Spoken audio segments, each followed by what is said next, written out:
Welcome to Sharmi's lifestyle ব্লগে আপনাদের সবাইকে স্বাগত। এবার হাজবেন্ডেরটা পরে পরে দেখছি কেমন লাগে। দেখো লেন্স কার্ট থেকে দুটো আমরা চশমা। গুড মর্নিং সবাইকে। এটা শুক্রবারের সকাল 7টায়। আমি দেখো সকালবেলা পুজো টুজো দিয়ে চা খাচ্ছি।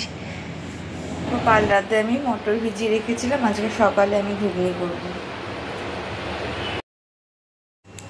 এখন দেখো আমি আলু ভেন্ডি ভাজা করব, তো ভেন্ডিগুলোকে ধুয়ে নিয়ে এখন ভেন্ডিগুলোকে কেটে নেব।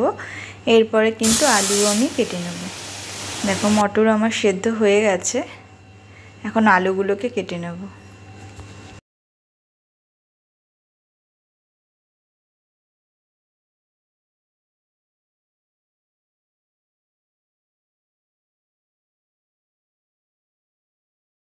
আমার আলু আর ভেন্ডি কাটা হয়ে গেছে, এখন আমি আলু ভেন্ডি ভাজাটাকে বসিয়ে দেব।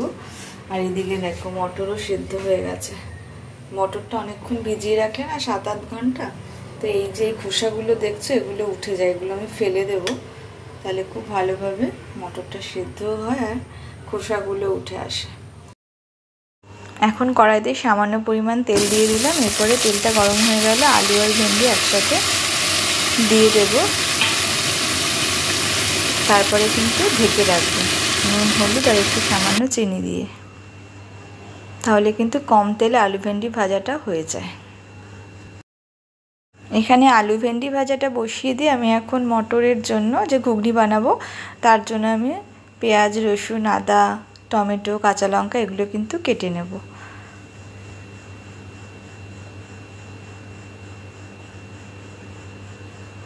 দেখো এখন আমি লঙ্কা, রসুন এগুলো কিন্তু সব ছাড়িয়ে কেটে নেব। এরপরে মিক্সিতে আমি তারপরে কিন্তু মশলাটা করে নেব।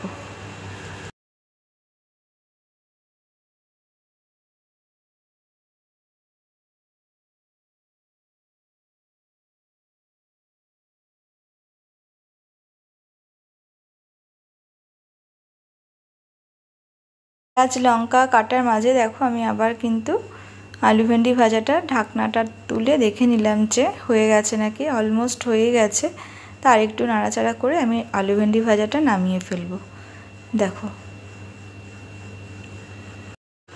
এখন আমার সবজিগুলো কিন্তু কাটা হয়ে গেছে, এখন এগুলো মিক্সিতে একটা পেস্ট বানিয়ে নেব। আর দেখতেই পেলে আলু ভেন্ডি ভাজাটা কতটা হচ্ছে ঝরঝরা হয়েছে, মানে কোনো লেগে যায়নি। তো এখন মিক্সিতে আমি পেস্ট বানিয়ে নিচ্ছি।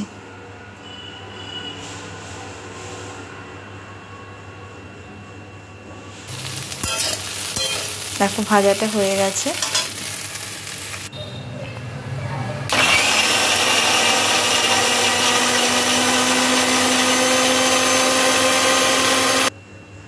এদিকে আমার মিক্সিতে কিন্তু পেস্টও হয়ে গেছে বানানো। দেখো কড়াইতে আমি ডালও বসিয়েছি, তো ডালও হয়ে গেছে, মসুর ডাল। তো এখন আমি তাহলে ঘুগনিটা বানিয়ে নিই। প্রথমে কড়াইতে সামান্য পরিমাণে তেল দিয়ে দিলাম। এরপরে কিন্তু সেদ্ধ করা মটরটা একটু হালকা করে ভেজে নেব। সামান্য একটু নুন দিয়ে দিলাম, এরপরে একটু তেলে ভেজে নেব, তাহলে কিন্তু টেস্ট হয়। 2 মিনিট মতো ভেজে নিলাম মিডিয়াম ফ্লেমে। এবার হচ্ছে মটরগুলোকে একটা আলাদা বাটিতে তুলে নিলাম। এবার সামান্য পরিমাণে তেল দিলাম, দিয়ে সামান্য পরিমাণ গোটা জিরে দিলাম। পরে কিন্তু যে পেস্টটা বানিয়েছিলাম মশলা, সেটা আমি কড়াইতে দিয়ে দেব। এটাকে এবার ভালো করে হচ্ছে মিডিয়াম ফ্লেমে ভালো করে কষাতে হবে। দেখো অনেকটা কিন্তু কষে এসছে। সামান্য হলুদ, জিরে গুঁড়ো, ধনে গুঁড়ো আর একটু সামান্য পরিমাণে কাশ্মীরি রেড চিলি পাউডার আমি দিয়ে দিলাম। আর লাস্টে একটু চিনি দিলাম কালার আসার জন্য, তাতে রঙটা ঠিকঠাক আসে আর খেতেও একটু টেস্ট হয়। দেখো মশলাটা ভালো করে কষিয়ে নিলাম। কালারটা কিন্তু এরকম এসেছে। দেখো যখন অয়েলটা রিলিজ করে যাবে, একটু লাগা লাগা ভাব এসে যাবে, তখন হচ্ছে ভাববে মশলাটা কষানো হয়ে গেছে। তো এখন আমি সেদ্ধ করে রাখা ভেজে রেখেছিলাম যে মটরটা, তো সেটা আমি দিয়ে দিলাম। এবার ভালো করে মশলার সাথে কিন্তু কষিয়ে নেব।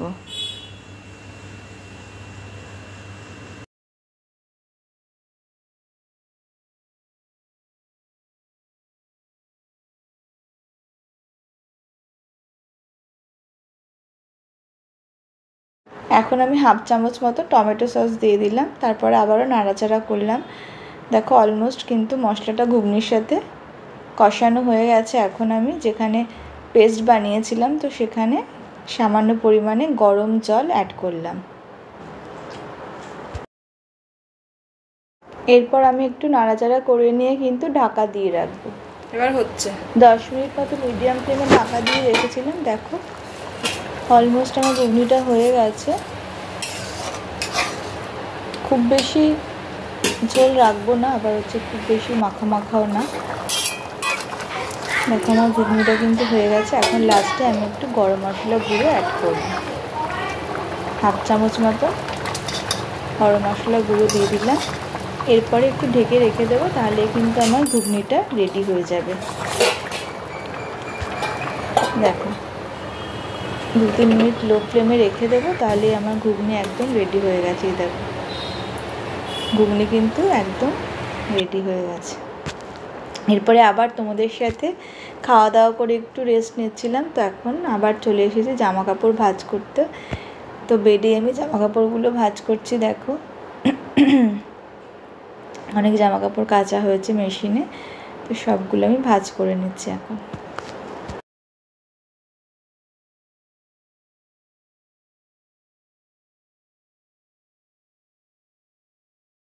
তারপরে তোমাদের সাথে আর কথা হয়নি, কেননা শুক্রবার দিনকে প্রচণ্ড গরম ছিল সন্ধ্যে থেকে। তো এটা শনিবার সকালে আমি দেখো আমার নিজের জন্য ব্রেকফাস্ট বানাচ্ছি। তো ডিম টোস্ট খাবো, তো আমি ডিম টোস্ট এখন বানিয়ে নিচ্ছি, অমলেট করে নেব। এরপরে কিন্তু আমি 2টো পাউরুটি সেঁকে নেব, তাহলেই হয়ে যাবে আমার ব্রেকফাস্ট রেডি।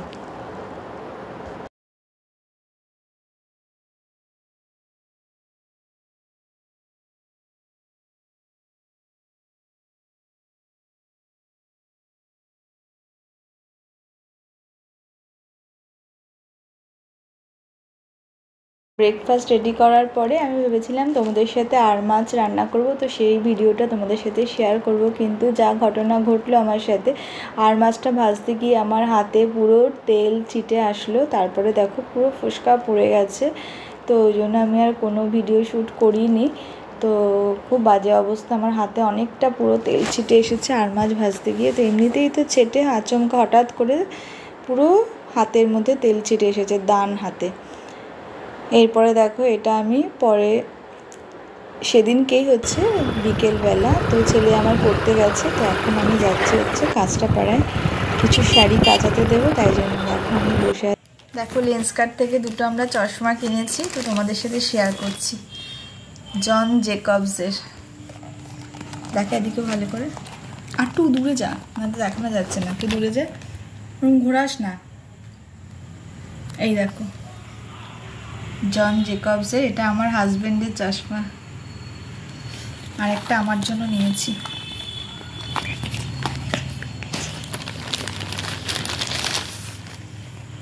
এটাও জন জেকবসের। এই যে আমার এটা, এবার পরে দেখাই আমি, আমাকে দেখা। এই দেখো দেখো 2টো চশমার সাথে 2টো ক্লিনারও নেওয়া হয়েছে। তো এই যে অ্যাকোয়া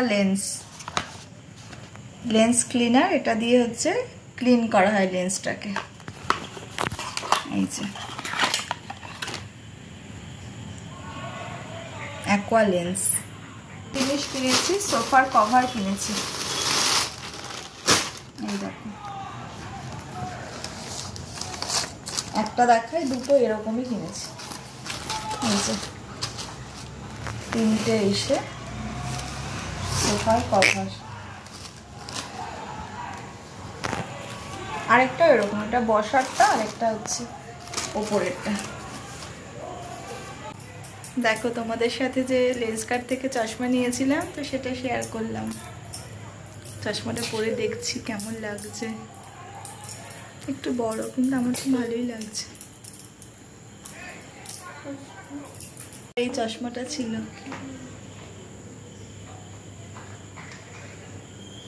এটা আগের চশমা।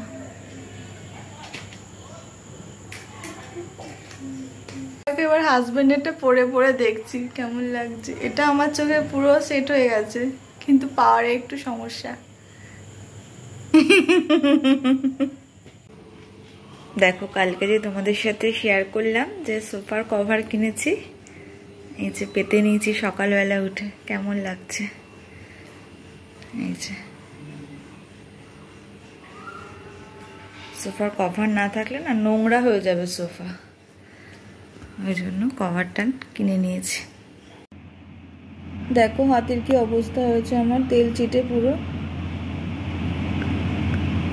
কালকের ঘটনায় দেখো কি অবস্থা হয়েছে, আজকে তোমাদের সাথে শেয়ার করছি। কালকে আর আমি দেখাইনি, এই নিয়েই কাজকর্ম করতে হচ্ছে। দেখো এখন একটু জ্বালাটা কমেছে, কিন্তু অনেকটা জ্বালা ছিল কালকে। জ্বালা। এই ভিডিওটা যদি আপনাদের ভালো লেগে থাকে তাহলে অবশ্যই আমার এই চ্যানেলটিকে সাবস্ক্রাইব করবেন এবং শেয়ার করবেন। তো সবাই ভালো থাকবেন, সুস্থ থাকবেন, বাই বাই। নেক্সট দিন নতুন ভিডিও নিয়ে আপনাদের সাথে আবার হাজির হচ্ছি।